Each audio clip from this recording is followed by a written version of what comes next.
Good morning, class. Mr. Rubin here again. I'm really excited about today's lesson. Today, we're going to be working on the crouch and start and sprint.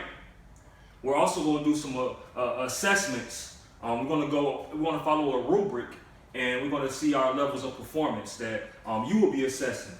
We worked on this, certain cues and certain techniques that we will be rehearsing again today. And after that, we're going to have a field day, relay race. So I am super excited about today. But I'll give you more instructions after we do our routine warm-up. So when I say go, I want everybody to do their lap. We're going to come back to our poly spots and do our stretching. And then we're going to get some further instructions about today. Everybody got it? Cool. Go! Good warm-up, guys. Good warm-up. Now, as I was saying before, today we're going to be doing a relay race, and before that, we're going to be doing an assessment of a scoring rubric in relation to our crouch and start running.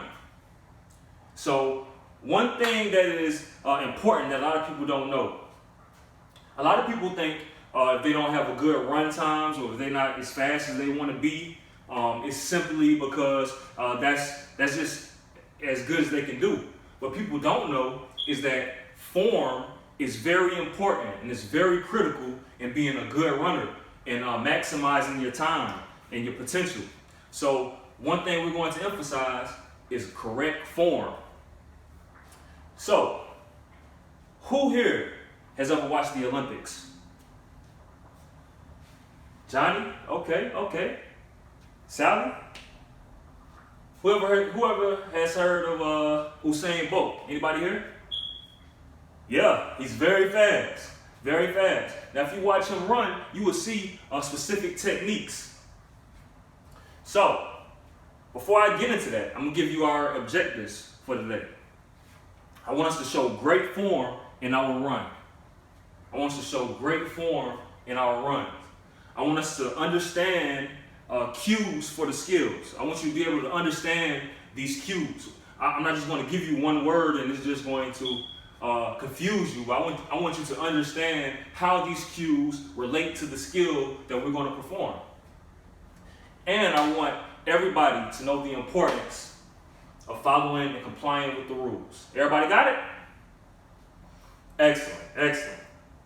So, for our crouch and start, one thing we want to do is we want to make sure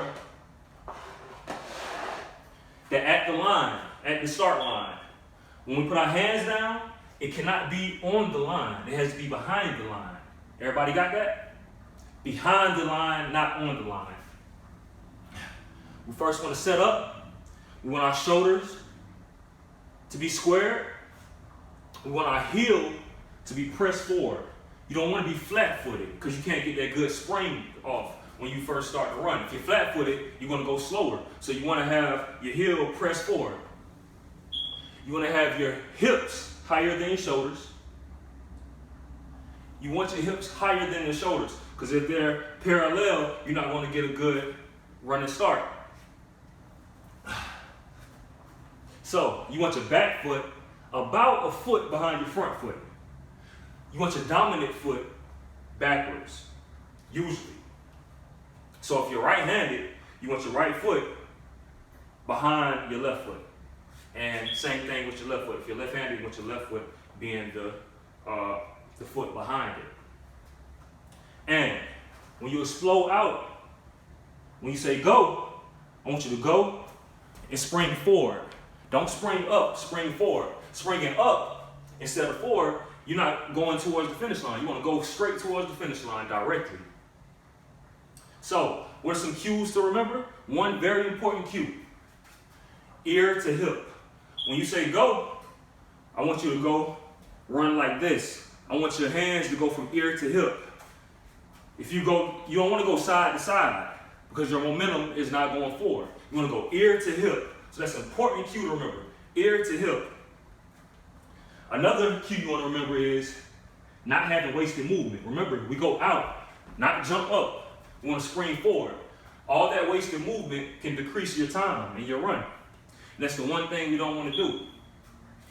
So, on our rubric, we're going to have heel press forward, hips higher than shoulder, hands behind the line, back foot behind your front foot, about a foot, about approximately, and ear to hip.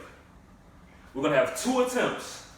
If you get all of these cues right, that'll be a level 3. If you get everything on the rubric. If you're inconsistent, that'll be a level 2. And if you fail to meet the criteria altogether, that'll be a level 1. So we want to shoot for a level 3. So I just want to check for understanding. Can somebody tell me the components of a good crouching start? Jamal. Yes, hands behind the line. Can somebody give me another one?